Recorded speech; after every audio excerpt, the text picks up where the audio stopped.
Hey everyone, welcome to PunkCast. My name is William Maxwell. I'm a student of Web3 and the owner of Punk 9527.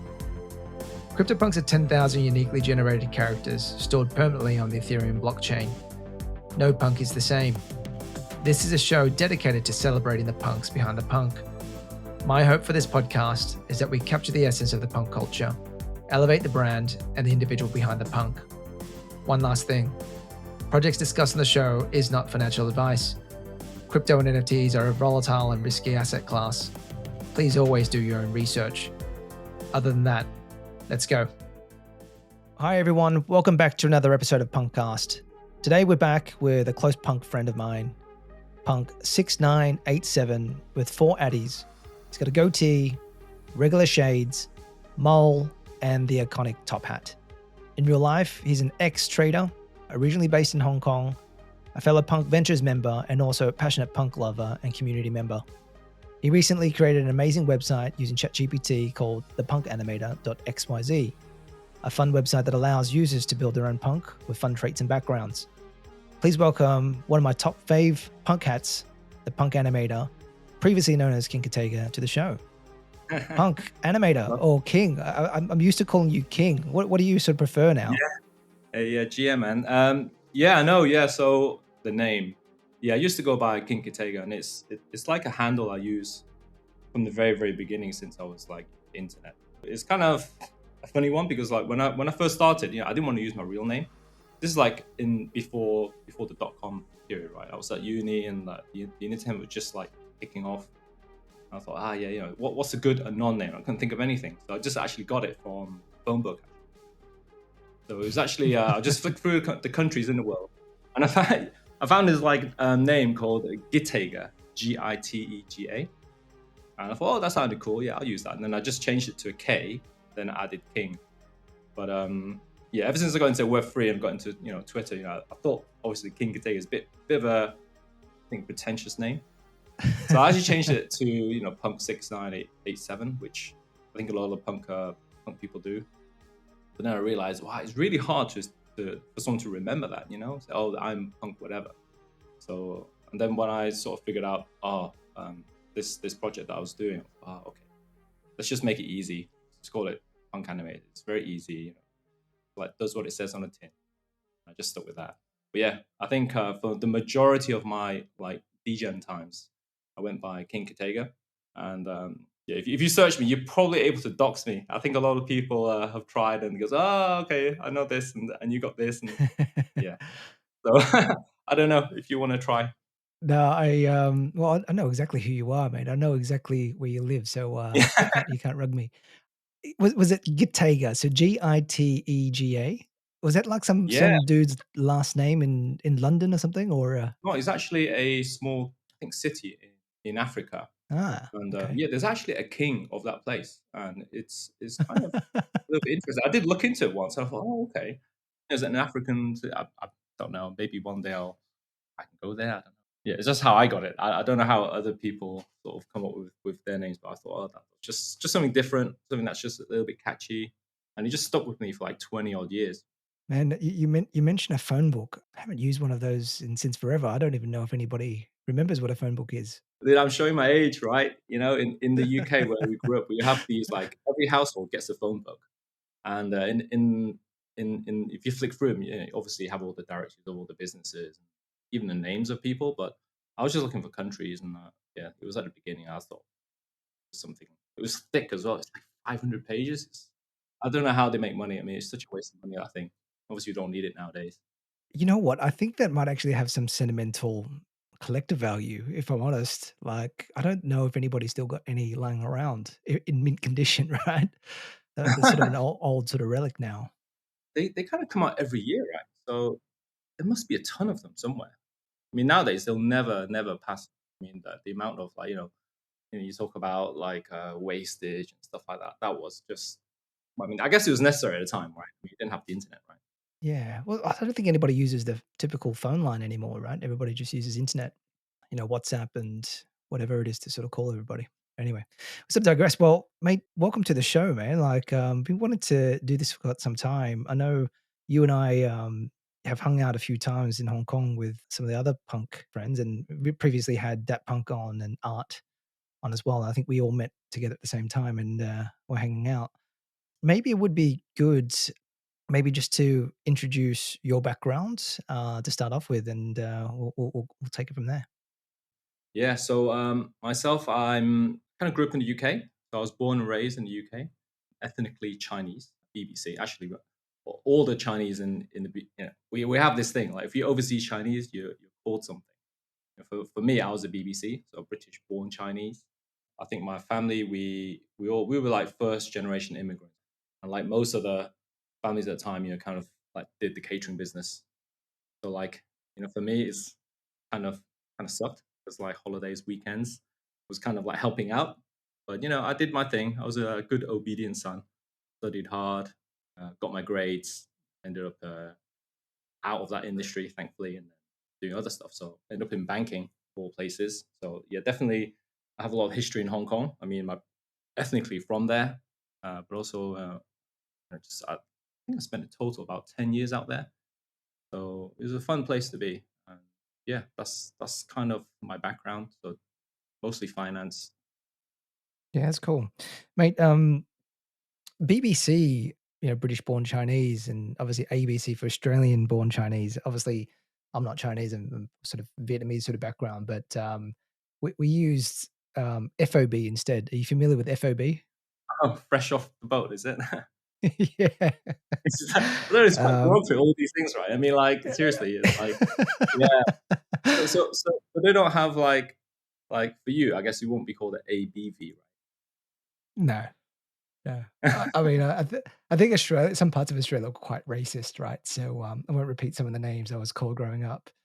But how did you find growing up in the UK, like being from Chinese, honky sort of ethnicity? Yeah, I mean it's not easy, of course. It's very. I mean, those days, I did get like some abuse in school. Obviously, you do stand out. I mean, I'm not trying to hide anything. So it was tough growing up, but it's fine. I just stuck to myself and had a close circle of friends, and yeah, I think it just toughens you up. Being in a foreign place. So it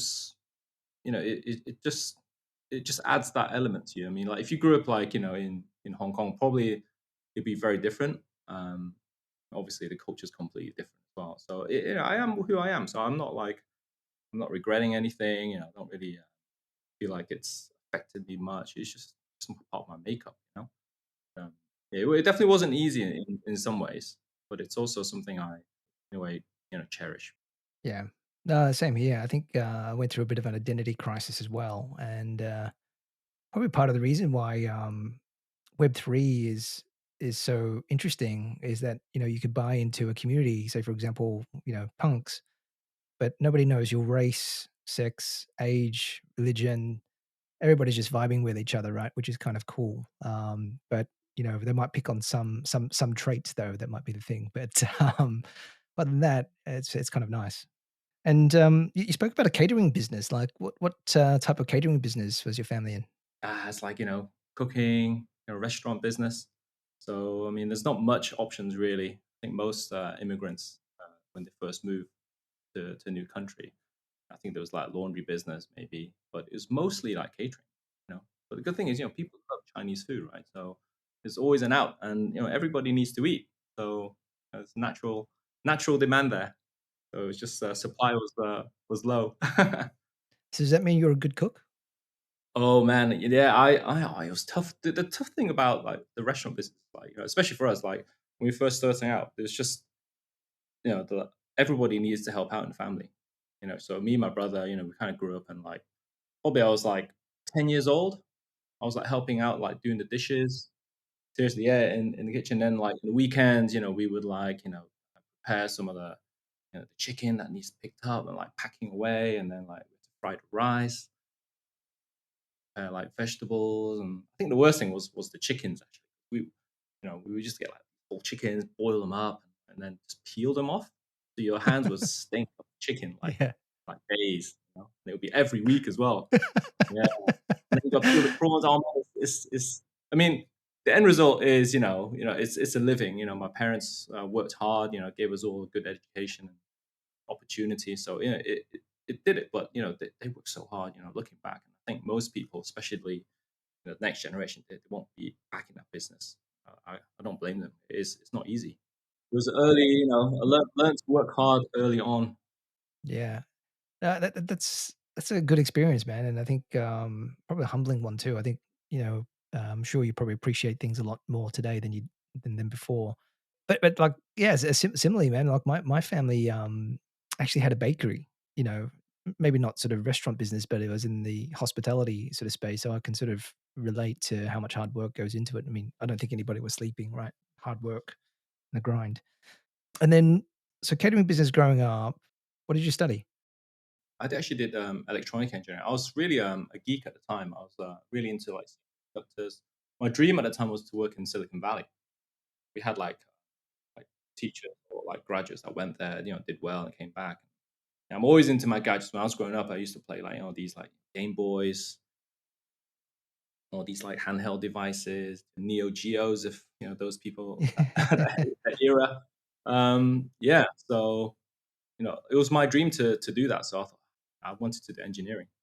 Then ended up meeting my future wife at uni, and there's no there's no way I could like work in that industry because my wife was in fashion. She's always in a big city, so I had to find a job in a big city. And luckily, somehow, I got into banking. So I think it's at the time, I guess it was maybe a bit easier, but definitely from engineering to like financial background was not easy as well. I had to kind of get trained up, but the company that hired me, they did it all. Yeah, it was a good move, but yeah, did it for love, man. She derailed you, but that's kind of a nice story though, right? Being able to, meet your, wife at university and then trying to make the transition to finance. Like, who knows where you would have been with electronic engineering? Probably a billionaire by now, but who's counting, right? Don't say that, man. No, I definitely no regrets. Anyway, I mean, I'm a big believer that the road that we've walked on, is it. I mean, the road ahead is what we can choose, right? We just have to live with the choice we've made in the past. But I'm super happy with my wife. And, like, we'll probably talk about it later anyway because it's to do with the Tiffany as well. Yeah, yeah, well, let's dig into that a little bit. Like, so how did you get into crypto? All right, okay. So my first experience with crypto is not a great one. It was in 2014. I mean, I heard of Bitcoin at that time. I just like dismissed it. But in 2014, I got hacked. So my hard drive got some kind of like virus, and I had to like pay like some Bitcoin to the hacker. So that's really my first experience of crypto. So it was like, yeah, definitely I did the use case of crypto, is to pay people anonymously. So I had to like, dig up like point, I think it was point 0.6 Bitcoin I had to pay, which is ridiculous now, right? But at the time it was like $600. So that was the ransom I had to pay. And so I ruffled up like point 0.7, just thought, I better have just a bit more just in case, I mess up something. So I paid them the point 0.6. I got all my photos, all my access back, and I had like point 0.1 Bitcoin left, and I just left it like 6 7 years. And only, I mean, in passing, I'll look at the Bitcoin price, and only in like 2020 when like COVID happened, I kind of like got back into investing, and my wife said, look at Bitcoin. I thought, okay, sure, and then looked at it, and I thought, damn, it's like that point 0.1 is now worth more than what I paid initially to get the point 0.7 and paid off. So in a way, I'm kind of thankful to the hacker to yeah, to get me into crypto, and my first win. No, it was lost. It turned out to be a win. So yeah, that was my first intro into crypto. But yeah, like I said, I left it for like, I didn't really touch it. That's crazy. So you some ways got into crypto by accident. You clicked on a link, where a malicious link. They got access to your laptop and they said, "Pay up." It was a external hard drive, because like I said, I'm into tech. I like to try new tech, and one of the time was like these external drives are always network on the internet, right? So I thought, wouldn't it be cool? I can show my photos to anybody on the street or whatever, or my friends anywhere. So I did all that, and I put all my photos onto this external drive. And then one day, I tried it, and it goes. you get this like ransomware screen, and like, yeah, you have to pay, and then you have to like download the Tor client, the Onion Ring, browser, and then all these anonymous messages, and it's super super dodgy, right? And I was like, I don't know what I'm doing, but I'm just gonna have to do it because I need those photos back. So yeah, so I went through all of that to get it back, yeah. But yeah, it was kind of, yeah, how dangerous. After that, I just got really suspicious about tech, and I just stayed away from like doing anything dodgy. Just keep everything within my own boundaries and keep it safe that way. Yeah, but it was That's crazy. definitely So my that was first in intro. 2014. Yeah, yeah, 2014. So you had no Bitcoin up until that point, and that's what forced you to go out and buy Bitcoin. How did you do that? Yeah, obviously I googled it. I had to go to like local Bitcoins, and you had to sort of like email someone. So I've still got the email. I can see who I did it, and I have to go to the ATM and wire it to his bank account. So I was in Hong Kong at the time, so it was super easy just to transfer to someone's bank account. I had to take a picture of the receipt and then write his name or write my name, and so just to prove that transaction. So that was like Etherscan. It's literally so manual, right? Yeah. So it wasn't easy, right? So we did it, and yeah, he transferred over, and I thought, okay, I got my Bitcoin now, and yeah, that's how I did. And then I just sent it. I think I sent it with, it must have been local Bitcoins as well. I have no idea. It's such a long time ago now. But yeah, I got point 0.7, sent point 0.6, left point 0.1. Yeah, I just left it for many years after that. Crazy. And then so 2019 comes along, Bitcoin starts ripping again. You've made more money on the point 0.1 point 0.1 Bitcoin left. What was your thinking? What was you thinking next? What was your next step? I was like, wow, I'm just gonna leave it. I mean, I've already left it for 7 years. Leaving it for another 70 shouldn't be too hard, right? So I just left it. I literally just left it. I thought, oh, it's fun just to look at the chart. I mean, there was no use case at the time. It was just like, yeah, it's full of scams.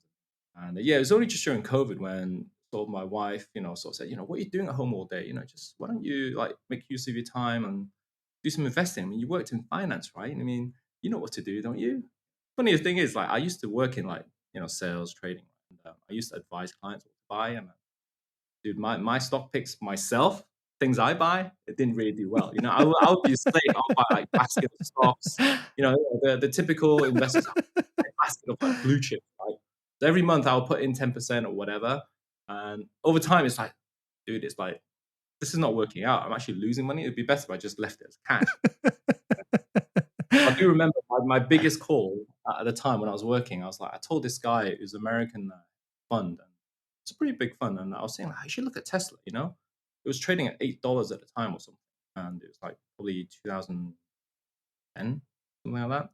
And I told him, like, my thesis was like, dude, if someone like me on the other side of the world can be prepared to put an order on a car that has not been made, that's just kind of vaporware at the time, how many other people would do it?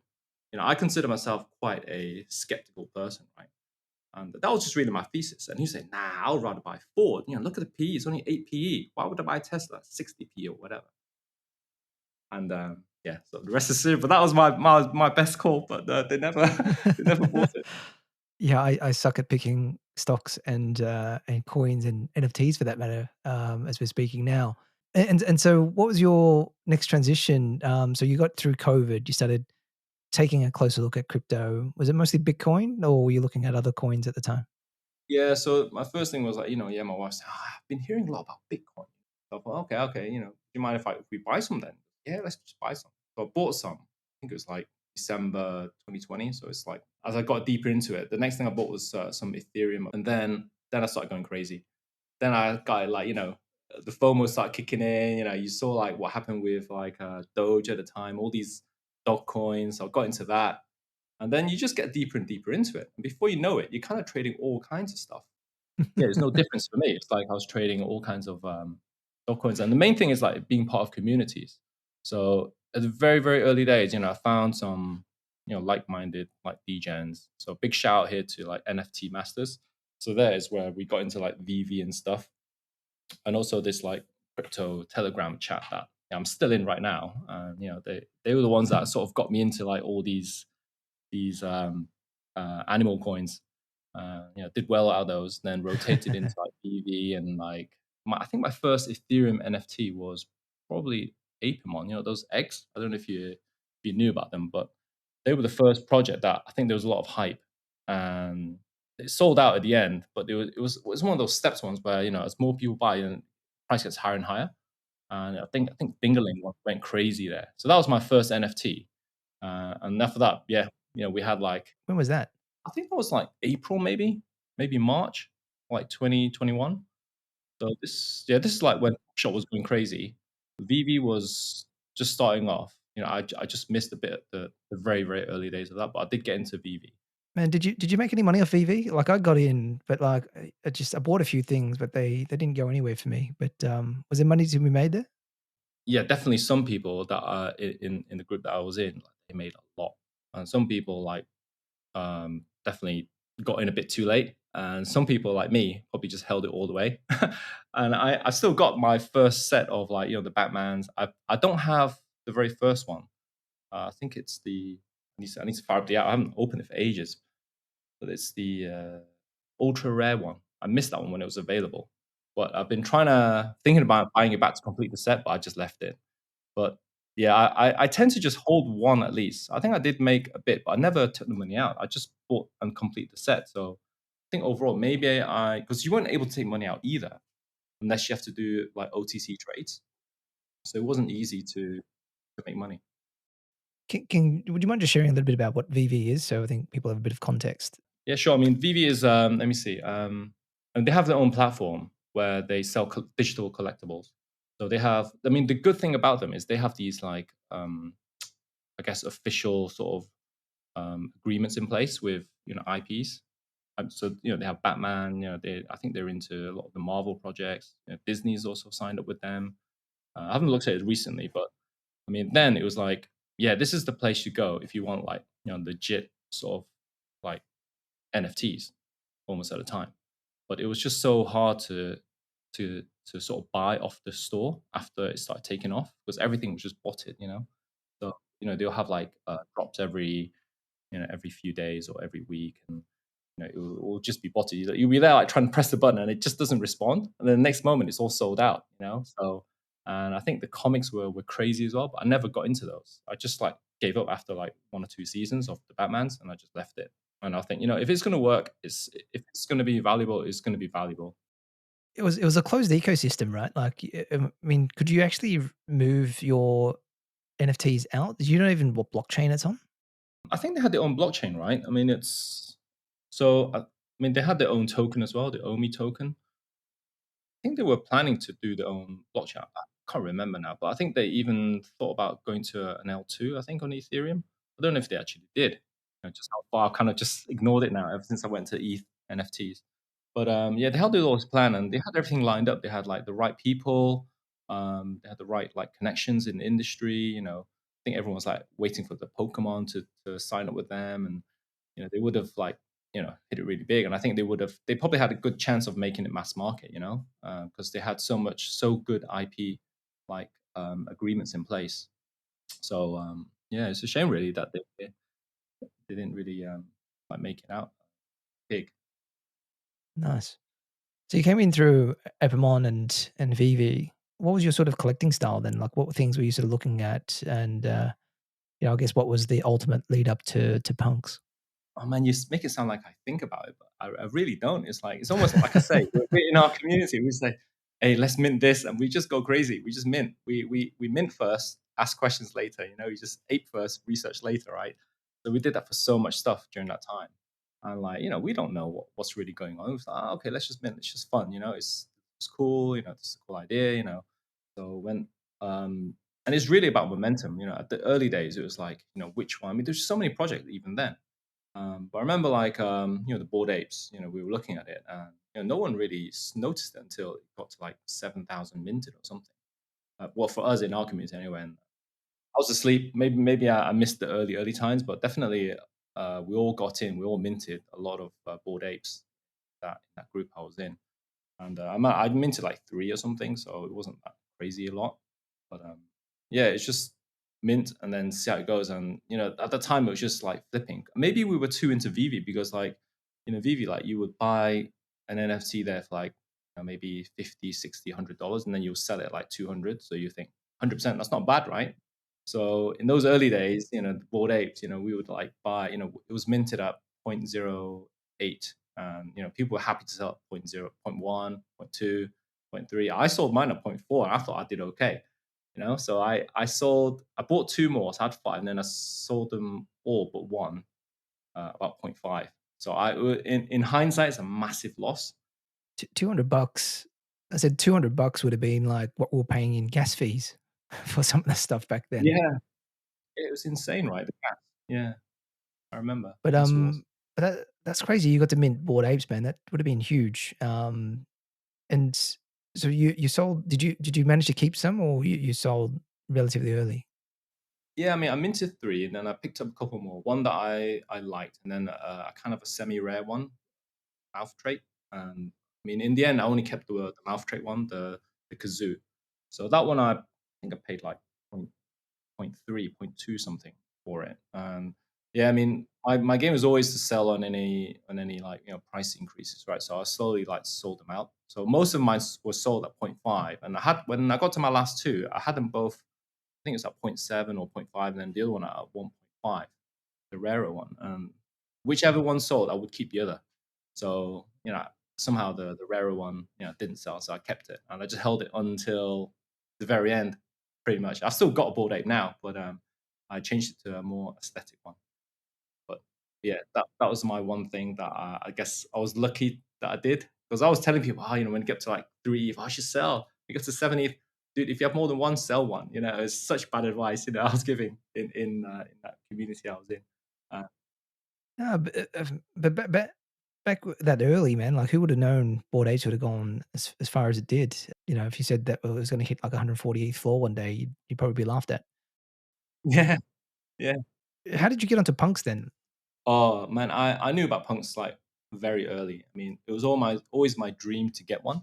I think one of my first NFTs that I bought secondary was a derivative punk. I think it's called like money punks or something crazy like that. So instead of icons, it was like these like dollar signs or money signs, and they just made it into a punk. I thought, oh, that's cool. I'll get one. I never obviously used it. As it's hidden along with other thousands of NFTs that I have. But that was one of my first ones. I always like wanted a crypto punk, but it was always out of my range. Because I started this space with like less than just a few $1,000, I think. It was slowly grinding, flipping, trading my way up. So yeah, but I've always looked up to punk, because I knew like very early on these were historic. They look cool. I like them. They're very simple. They have a simple story. Absolutely no utility. So it's a piece of art. And you could use it as a PFP. What else do you need? What else do you need? And it was always my goal to flip my way to a punk. So managed to get there after a year, I think. Do you remember how you got onto punks at all? I think I was just like browsing, like the projects. I mean, like I said, I knew them about early on. I knew the story. I knew I really wanted one, and I had opportunities when it was like I think it was 20 odd ETH at the time. It was $20,000. I just didn't have the liquidity. And it was always my goal. And it's good to have a goal. I mean, I don't know. Maybe for me, it's like to have something to aim for. So for me, it was to get a punk. But yeah, no, I knew like some obviously key influential people at the time had punks. So I knew that this is what people wanted in the space. So it was something that it was like a mark of like achievement, or that you've made it. So that's kind of something I aspire to do and achieve myself. Yeah, nice. Yeah, I was going to ask you, what was, why was it in it? But I think you sort of said that, as people in the space, some of the influences and sort of a mark of achievement for sort of getting one. Um, and when did you buy your first punk? Is it your current punk that was your first punk? Yeah. So no, this is actually my second punk. My first one was actually in, I think it was January 2022, so just over a year ago. So I was finally had the liquidity, because I was selling a lot of the other projects. I was trying to like at the time just focus on, because I was just in way too many like projects at a time, and I just quickly realized there's no way I can keep up with all of them. So I made a deliberate decision to sort of cut down on the projects that I was going to be sort of keeping tabs with. And at the time I had liquidity, and I thought, okay, maybe it's time to get a punk, because it got up to 140 ETH, and that was just crazy. It's like 500,000, you know. Uh, so when it came back down, I think I got it like Jan 2022, when market kind of cooled a little bit. So my first punk was a crazy hair. Um, and I always like crazy hair. I mean, I like traits that just stand out. You look at it and you can just see it, obviously. And crazy hair was just one that I really, really liked. And so that was my first punk. I was like so happy when I got it. So it was like, yes, finally I got a punk, and I quickly changed my PFP to it. I never really used my board 8 PFP. I was always like dabbling around with like messing around with my PFP image and everything. But when I got punked, that's it. I stuck there, and yeah, and I just felt like a sense of like pride and achievement that I've finally got there. After months of flipping.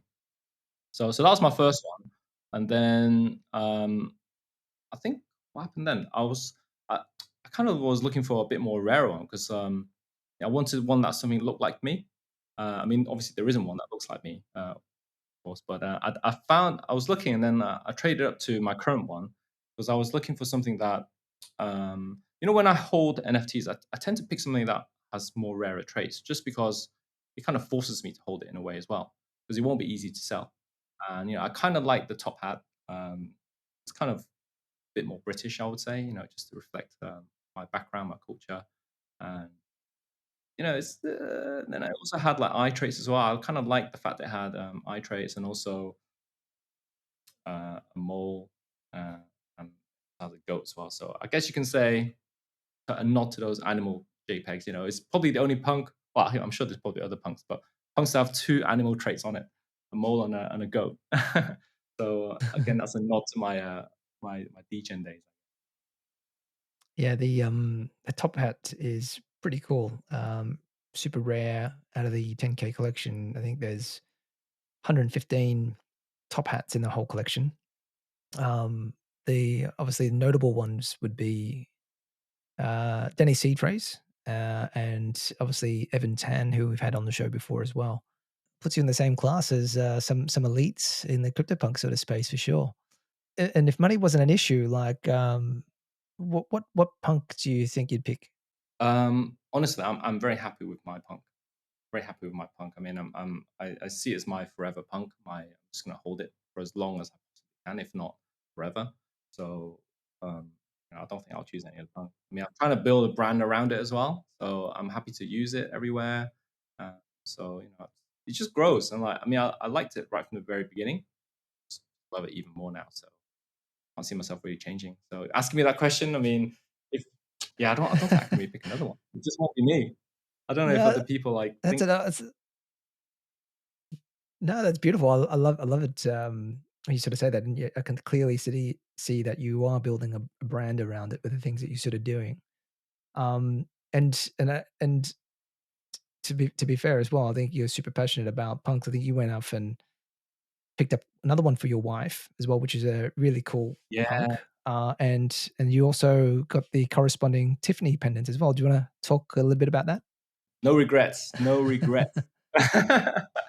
But yeah, no, when we had that bear market in June in 2022, like yeah, I was looking at punks, and I had some liquidity because I was selling um, in- into I had, well, on the side, and I was telling my wife, oh, punks are like 50K now. Do you want one? And there was this one with a face mask and I think it was a black bob hair, and I thought, oh, I think that looks like you. And she wasn't interested at all. She's, you're probably going to sell it anyway. And she didn't believe that I was gonna get one, and so I didn't. And and then when Tiffany announced that they were going to do a pendant, I just like I just something changed. I just had to get one. I just had to get one because like I just have so much history with my wife and Tiffany. The fact that she got me into told me to get into crypto, and then we have a lot of memories of Tiffany as well because it was like my first big purchase with my first paycheck, which was the job that my wife told me to apply to. I feel like I owe her quite a lot. So when Tiffany did that, I thought, damn, I had to get her a punk. So I got her a cool one. It's a wild white hair with classic shades, hot lipsticks. So I thought, oh, that's cool. It's another one that if you wanted to, you could dress up like that. So um, yeah, I got it for her, and then yeah, thankfully I got into touch with DPAC, who arranged for me to get number 88, which in Chinese folklore is a lucky number. got 88 and I got 89. So yeah, we've collected our pendants.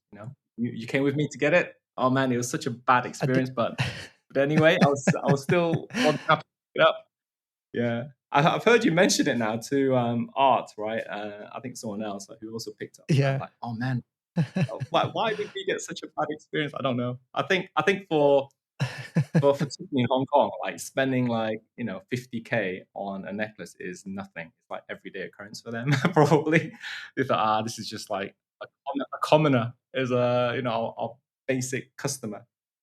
So yeah, didn't have Well, to roll out the. I think it was so new for the guys at the store because I don't think, I think you were the only punk out of Hong Kong that went to pick it up from the Hong Kong store, right? I don't think there's anybody else. Have you broken it out of the box and worn it around proudly with your wife? No, no, no. It's still there. It's still in the box. I've looked at it. That's it. I kind of got the uh, my magnifying glass out just to look at the details, make sure nothing kind of untoward. But I just left it there. I think I will wear it. Maybe when you come to London, I'll put it on. Yeah, that's what I was going to say. Maybe, yeah, yeah, it's a must. It's a must piece of attire that you have to wear along. I am worried about wearing like merch like that because obviously I mean even London itself is kind of a crime hotspot, and you hear about watch thieves and luxury items being stolen. It just Ah, happens. So yes. why would you want to like advertise that you own a 100K asset on you? So it's always dangerous. So, but I guess dependent. You're not going to wear it naked. It's going to be underclothes, so it's hidden away. But yeah, that's always something I'm mindful of. So I try not to sort of show anything outside that holding anything particular. Yeah, it's a bit of a catch-22, right? I mean, it is, a bit of a flex, but that's part of the fun of it, right? It's exactly why we wear nice watches, drive Lamborghinis and the like, and it kinda sucks if you sort of can't wear it, but I do, see the risk in sort of doing that. But, just going back a little bit, you spoke about using your punk as, a bit of a branding exercise, and I think you've been doing a really good job at it, especially with the things that you're sort of building with the Punk Animator. Do you wanna talk a little bit about, I guess, the inspiration behind the Punk Animator and what it is and where you wanna take it next? Yeah, sure. Yeah, so during the bear market, I mean, how I got the idea was, I love my punk. I am my punk. My punk is me, and I was just looking at ways how I can sort of just do something with it. And at the time, being on Discord, everyone loves using emojis, right? So that's where I got the inspiration. Why don't I just make an emoji of my punk? So I started with that. Started like dabbling with some of these like pixel like art like programs. I made some like emojis, and then I made them animated. And before I know it, I just spent so much time animating, trying to think of like cool ways of animating the punk. So there'll be one for like, a laughing one, LOL one, a thumbs up one, um, tick one, or maybe one that says free. Yeah, GM for sure. So there's so many of them, right? So I thought I want to be cool, if I did that. And then I realized, if I would like that, probably other punks would like that too. So I started like, making them for others. And yeah, and then yeah, there was this post that I made, and I said, look, if you want a set of free emojis, I'll make them for you, because I have it all set up. All it is, I just need to put the trace together, and then I just save, and I can save like I have a set of 7, so I did that, and then it just blew up that post, and I had like probably about 100 punks like asking me for these like gift sets. So I did it, and I spent all weekend doing it, literally like all weekend like from like Friday night all on Sunday. I thought, no, I can't do this. I can't do this forever. It's like I can't keep like just like neglecting my family and doing all this just to do. So I had to figure out a way to streamline it and make it easier. So I thought, as the bear market, I don't know what I'm doing in Web3. I thought, no, maybe this could be my thing. So I thought I'll give it a go. I found a dev friend in that community that I was part of, and we set about making a website where people can just get the login, and then hopefully get an animation of their punk. And it just started from that. And but ultimately, it didn't really work out. I think the dev had to quit for personal reasons. So I was left with like half finished website and an idea, and I thought, what can I do? So I thought, okay, I'll try a bit of coding myself. I mean, I did do a bit of coding in my university days, but I kind of quit because it was literally a bit boring for me, I think, at the time. But now I regret. So I had to quickly, learn how to code a bit. So I have a little bit of knowledge, but really, the site that you see nowadays, the PunkAnimator.xyz, that's like, I'll say all of the code is from ChatGPT. It's just like once I understood what the code means, then I can sort of like adjust it a little bit, right? But I've got all the image assets made previously, so it's just a matter of just having the logic, putting it together. So yeah, that took what? I did that end of May, towards the end of May, so it's been about 3 weeks. So it really is amazing, ChatGPT. And like people saying, "Oh, it's gonna kill like developers," and I think if anything, it's gonna make them even more needed because the project that I've done, I feel like I still need a dev at the end of the day. I still need a dev to sort of like carry it on. Can't rely on everything. Well, I haven't tried GPT-4, so I don't know. But so far, if anything, it's got me more interested in sort of coding. It's got me. I think it will get more people to try it out and maybe get involved. Maybe actually seek out a dev for themselves later on. So, but yeah, no, it was kind of fun. I just did it as a side project. Made the website. Got it all. I mean, I spent a long time on it as well. Again, it was like one of those things where once I start doing something, I'm like a dog that just can't let go. I just keep biting on that until it's done. So yeah, it took me like two and a bit weeks to get it working, and I had so many like troubles as well. I had to learn like I tried to do it in HTML first because that was kind of what websites are written in. But actually, I realized that no, you need to learn JavaScript, and then you got to build it in there. Then when I thought I finished it, it didn't work, so I had to like relearn like another language called React. So that is purpose for making like scalable apps, you see. So I had to quickly pivot and rebuild the whole website again. So again, ChatGPT was flawless. It kind of knew exactly what I needed That's to super do. crazy. I need to spend a bit more time on ChatGPT. So when you're prompting it, does it give you both front end code and back end code?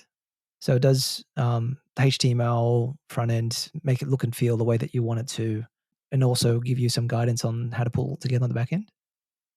So my website is all front end. I mean, I think the animation site that I'm still working on, that is back end and front end. But I was just working very simply, just front end loaded stuff. So it's because all my images are all pixelated, it's very low like bandwidth needed. So I think it works fine.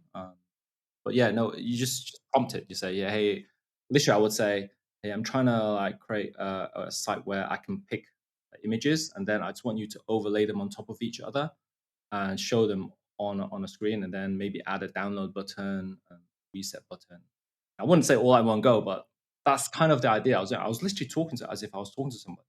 So it almost felt like how like when you're say in a class, and you have like a professor next to you, and like you just want to ask him like a really simple thing, like, oh, if could I do this, or can I move this, and you just talk to it like that, and it will literally just like respond to you and exactly what you want, and it will know the context as well, because obviously it keeps track of all your previous like prompts and commands and things like that, and all your previous code. And it got really like long. The code that I would put in, I would like copy and paste it. Hey, this is my code, and then it would just know. Oh, yes, I can see what you're doing, but this is what you need to change. And like it's just like yeah, I'm kind of gobsmacked how quickly it's all picked this up. I mean, I'm sure like because this code is probably quite easy for a computer to recognize and understand. So I can understand how maybe ChatGPT works particularly well with coding. So for me, I just found it wow. This is quite amazing. Just someone like me that has no coding, that just has an idea, kind of knows what I want. That's the main thing. You kind of need to know what you want going into it, and then you just need to put some effort in, try to understand, I guess, some basic terminology and how the logic works around coding. And yeah, you can get there. Well, I think any project you can. So, Awesome. Well, I'll have to take a closer look at ChatGPT, but for those that are listening that haven't had a chance to look at the PunkAnimator.xyz, I'd highly encourage you to do so. It's a really, really fun website where basically you can build your own punk with various sort of traits, backgrounds, etc. Modify your existing punk if you've got one, but even if you don't have one, you can create your own. And and thanks for pulling together the McDonald's cap and the In-N-Out burger cap. um, yeah, that was pretty cool. So much needed in the bear market. Exactly. Yeah, it's just the bear market. So it's just something fun, put a bit of fun to do. I mean, I think most people like to try to play with their punks anyway, so I just make it a little bit easier. Yeah. And what's next for the Punk Animator, do you think? I mean, for me, it's like, I really wanted to contribute back to the space. I feel like it's given me a lot, and I just wanted to bring something back. And I just want to see how can I or we as a community, just expand the punk sort of meme and the punk brand. And how do we get the word out there? I mean, yeah, there's 10,000 of us, and pretty much everybody in NFTs and probably quite a lot of people in crypto know about CryptoPunks. But how do we get to the next level? Was what's kind of driving me and like doing what I'm doing. So, which is why I kind of did, started off, making emojis, because I just thought, I could do this not only in Discord, I can use these in, WhatsApp, I can use it in any like chat platform that I want, and it would just be a fun way. And people say, "Oh, what's that?" And then maybe then you can sit them down and give them a history lesson on NFTs and CryptoPunks. It was just that segue and help people to give them a little entrance to open a door to be that conversation starter. You see, so that was kind of my plan. So I did this and I thought, yeah, I really don't know what is going to happen in future, but I would like to somehow expand it. Just to get the punk brand out there. So I mean, I'm kind of have ideas in my head, but I don't know how, in terms of an IP point of view, I have spoken to Yuga about it, and I think the animation website sorted first, and then get, allow punks to sort of connect and then create animations of their own ones. So it's all going to be free. I'm not going to charge because I just believe that it should be free because we're all like in this together anyway. We're all in part of the same community. If we can get like the punk brand out there, and I just want to provide whatever possibilities or tools that so they can do it. Yeah, so initially that's my plan to make it free, but I think it's probably unlikely, isn't it? Because there are running costs of running a website, so I have to see if there's any clever ways of doing it. Yeah, no, for sure. Well, mate, hats off to you, man. I think that's one, kudos to you and very strong punk ethos to really try and grow the brand, spread the good vibes with everybody else, and doing it in a less grifty way. As we often see a lot of players in the space being out there to be very extractive, and so yeah, thanks to you for pulling this all together, man. I'm sure a lot of punks really going to be happy with what they sort of see. And I mean to that effect with punk culture, King. I think you sort of a lot of the the way that you're sort of talking, I think vibes with a lot of how people have described punk culture in the past few episodes that we've had to date. But more importantly, what does punk culture mean for you?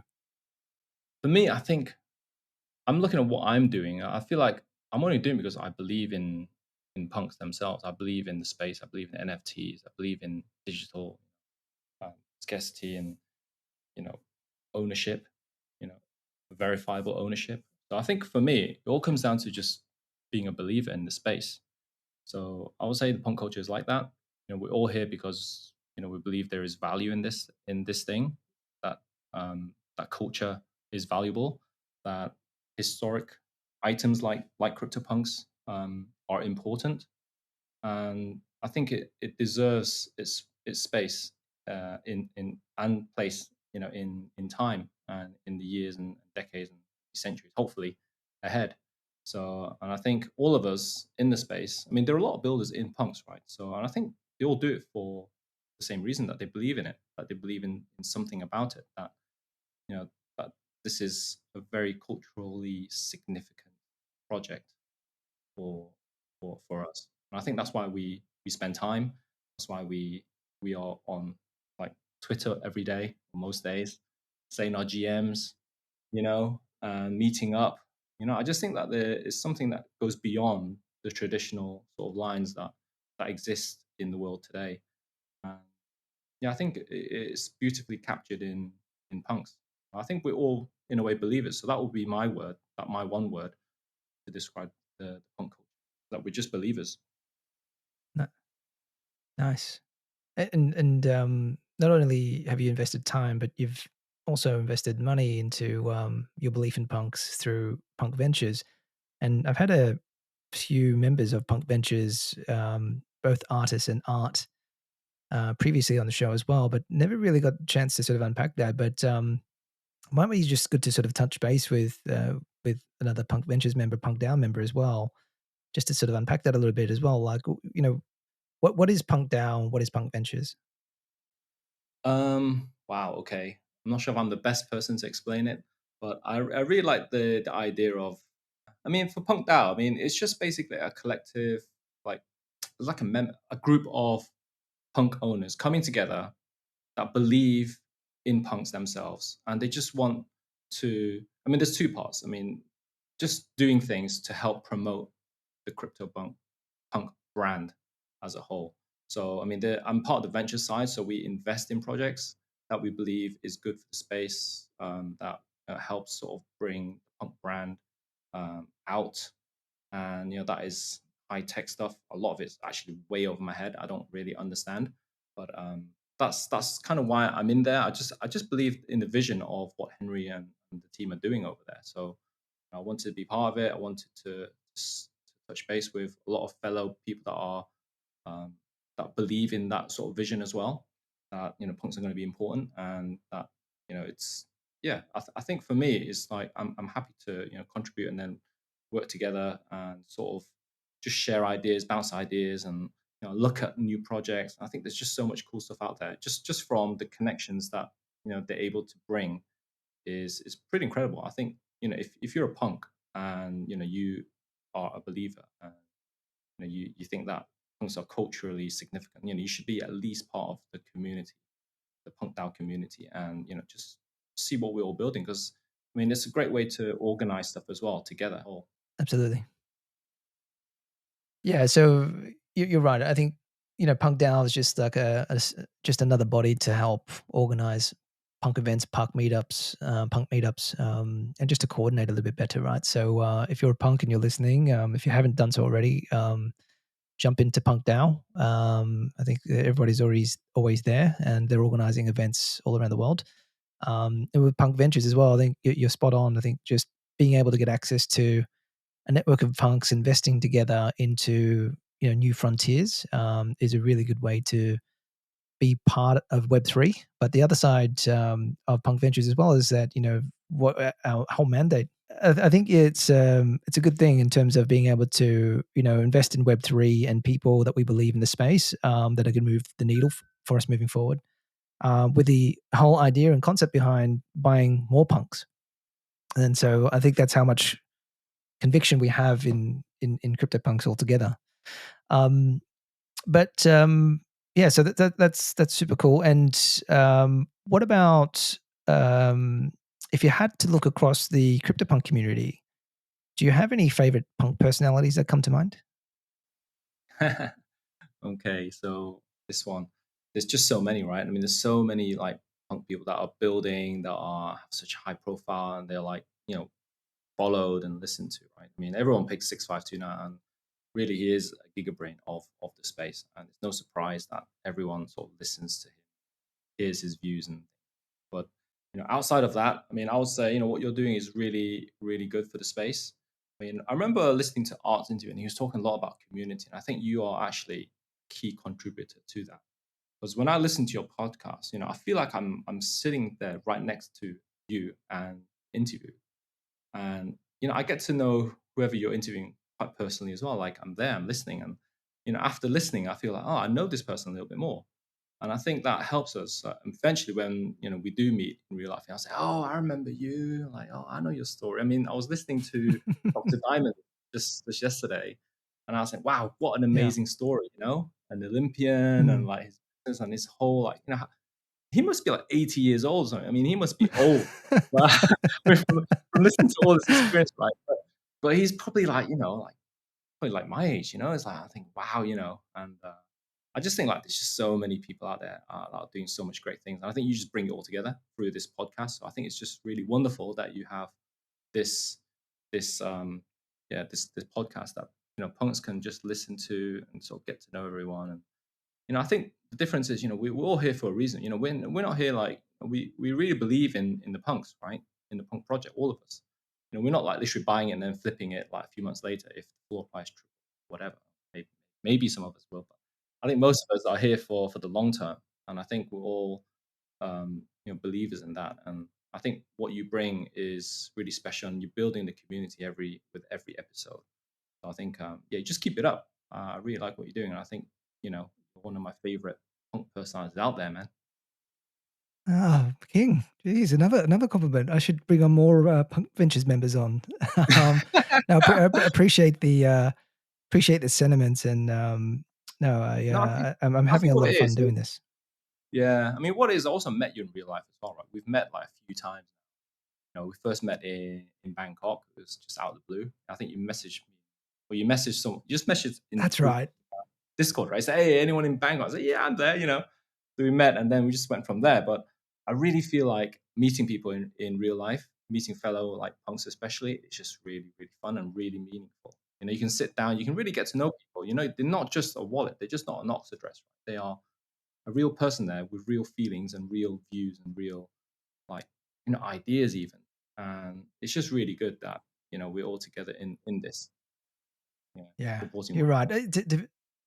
another. I mean, I'll probably be proven wrong at some stage, but I don't think I've ever met a punk in real life that I didn't like. Um, Yeah, I think yeah, most punks I've met are just absolutely amazing people, and they're not weird.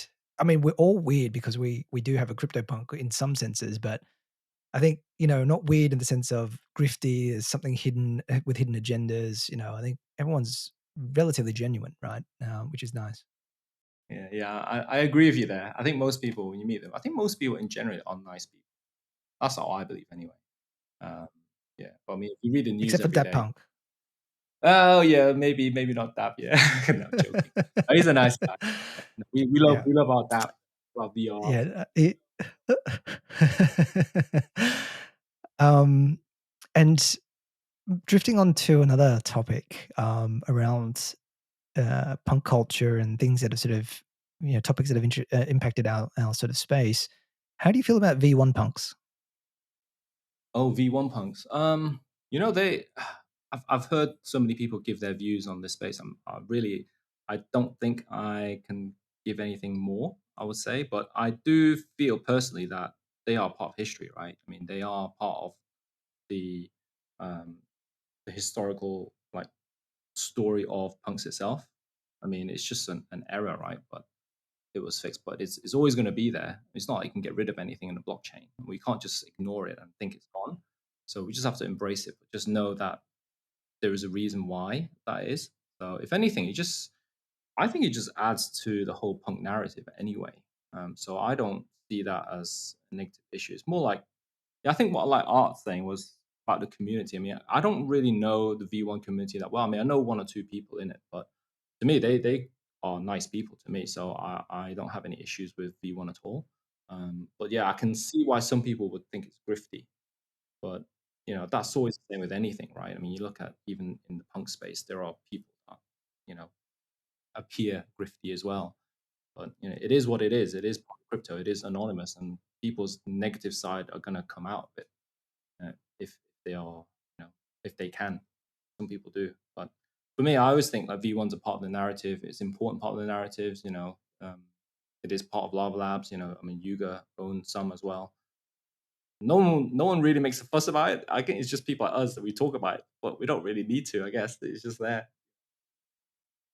Yeah, absolutely. And I mean, it's that sort of fine line at the moment, right? When the narrative's sort of getting out there, and depends on how it's positioned, it can feel a little bit grifty. When you're getting the tweet saying, Providence matters, da da da. Well, yeah, it does, but I think it's in a way to degrade, I guess, the relevance of V2s in some ways. And so there is a place to sort of play, but hopefully we can sort of figure that out over time. What about the Yuga acquisition? How did you feel about that when that happened with Yuga?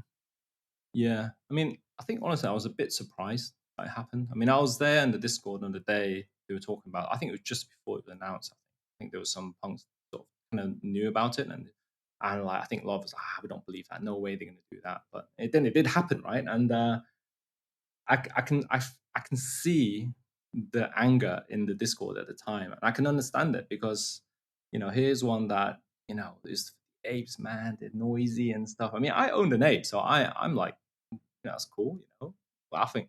I was like thinking, damn, you guys so smart, They came out with a project that blew up. They got tons from the royalties, and then they used that royalties to buy the preeminent like NFT collection. And I thought, wow, they got a good trade here. And I think Lava Labs did well as well. Obviously, I think I can understand why they sold as well. So for me, I don't really have. I mean, everyone deserves a chance, And I felt Yuga okay. I guess you can look at the positives. If you're gonna have anyone in Web3 owning Punk IP, then probably Yuga's not a bad choice. I thought, okay, let's just see what they do with it. Let's see what they do with it. And so far, Noah and the team, the restoration project, I think they're doing the right thing. They're doing the right ideas. I mean, Noah, very early days, we were like reaching out to punks anyway, and like trying to get what the is. And I think that's a really smart move as well. So I mean, the community is what makes the project anyway. So if you get the community on side early, then you have the best chance of doing something good. Yeah, that's a good point actually about Noah. I mean, Yuga didn't have to appoint Noah. I mean, they could have just done stuff top down without telling us, and right, we're making punks into lunchboxes, etc. But I think appointing a member that is deep into the community, someone like Noah, was a good play, right? Because I think he's got some, he's a well-respected member of the community, first and foremost, and he's got a track record in understanding art and understanding what punks are. So I think that was a really good appointment from Yuga, and he's doing a great job smart. Very smart. Mm. I think it's in good hands. I mean, honestly, they've not put a foot wrong so far on the punk side, anyway. Yeah, for now, that's good. Yeah. And if you could pass on a message to the next owner of Punk 6987, what would you like to say to them? Oh, you know what? I'm probably going to keep it as long as possible. So I'll probably have to say, enjoy it, son. I've held it for a long time. You've probably seen like Daddy do crazy things with it. So now it's yours. So enjoy, and hopefully you're a good steward of it. And yeah, same for my daughter as well. Probably my wife one day will pass hers on and the pendant to my daughter. So yeah, I think it's one of those things that you just pass on. I think that's the right thing to do. Beautiful. A family heirloom. And hopefully maybe we'll get them on PunkCast if I'm still around by then. Yeah. Be Maxwell Jr. Maxwell Jr. King, this was a really fun chat, man. And looking forward to what you build with the Punk Animator. And I guess just, for those that are listening, you don't need technically a punk to punk. So, definitely play around with the website if you have the chance to do so. ThePunkAnimator.xyz. I'll put them in the show notes as well. But appreciate what you're sort of doing for the punk community and spreading the vibes. And thank you for being on the show. And any final closing comments, and what's the best way for people to find you? No, it's been fun. Thank you for having me. And you can find me easily. Just search for me on Twitter, Punk Animator. Nice. Guys, that wraps up an episode of PunkCast for the week, and we'll be back next week with another awesome punk. Bye for now.